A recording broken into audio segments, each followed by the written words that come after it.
ഞാനേ എൻ്റെ കുറച്ച് കാര്യങ്ങൾ നിങ്ങൾക്ക് ആർക്കെങ്കിലും റിലേറ്റ് ചെയ്യാൻ പറ്റുമോ എന്ന് നോക്കാം. അപ്പം അങ്ങനത്തെ കുറച്ച് കാര്യങ്ങളാണ് പറയുന്നത്. റിലേറ്റ് ചെയ്യാൻ പറ്റുകയാണെന്നുണ്ടെങ്കിൽ നിങ്ങളിത് കേട്ടോളി. വീട്ടിൽ നിൽക്കുന്ന സമയത്ത് എങ്ങനെയെങ്കിലുമൊക്കെ ഇവിടെ നിന്ന് പോകണമെന്നായിരുന്നു. ചാടി പോകണമെന്നല്ല കേട്ടോ, നമ്മൾ വർക്ക് ചെയ്യാനോ പഠിക്കാനോ വേണ്ടിയിട്ട് എങ്ങനെയെങ്കിലുമൊക്കെ പോവാം. അതിപ്പോൾ എവിടെയാണെങ്കിലും പ്രശ്നമല്ല, ആഴ്ചയിലോ ഇപ്പം മാസത്തിലാണെങ്കിലും പ്രശ്നമല്ല, വീട്ടിലേക്ക് വന്നാൽ മതി. നോക്കുമ്പോൾ നമ്മൾ പുറത്താണല്ലോ. അങ്ങനത്തെ കുറച്ച് ആഗ്രഹങ്ങളായിട്ട് ചെന്നൈക്ക് വണ്ടി കയറിയ ഒരാളാണ് ഞാൻ.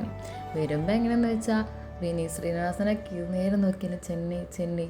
അപ്പോൾ അങ്ങനത്തെ കുറേ കൺസെപ്റ്റുമായിട്ട് ഞാൻ വന്നു. ചെന്നൈ മോശമാണെന്നല്ല കേട്ടോ ഞാൻ പറയണത്, ചെന്നൈ അടിപൊളിയൊക്കെയാണ്.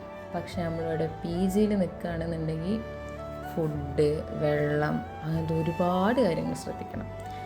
സംഭവത്തിൽ പൈസയുണ്ട്, സ്വാതന്ത്ര്യമുണ്ട്. ഇതിനപ്പുറത്ത് ഒരാൾക്ക് എന്താ വേണ്ടല്ലേ?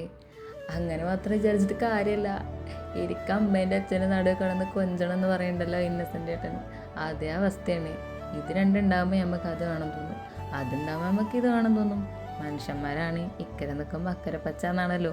പക്ഷെ അതൊന്നുമല്ലല്ലോ, നമുക്ക് നാട്ടിലൊക്കെ നിൽക്കാൻ പറ്റുക, അവിടേക്ക് സെറ്റിലാവുക, അങ്ങനത്തെ കാര്യം എന്നൊക്കെ പറഞ്ഞാൽ ഡേവിയിലെത്തുക.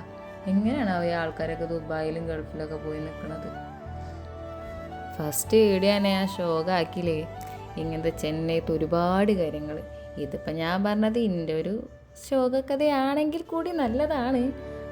അപ്പോൾ ഇതേപോലുള്ള കുറേ റിയാലിറ്റി ഇതിൽ ചാനലിൽ അപ്ലോഡ് ചെയ്യുന്നതാണ്. അപ്പോൾ കാണാൻ താല്പര്യമുള്ളവർ മാത്രം സബ്സ്ക്രൈബ് ചെയ്യുക. ബൈ.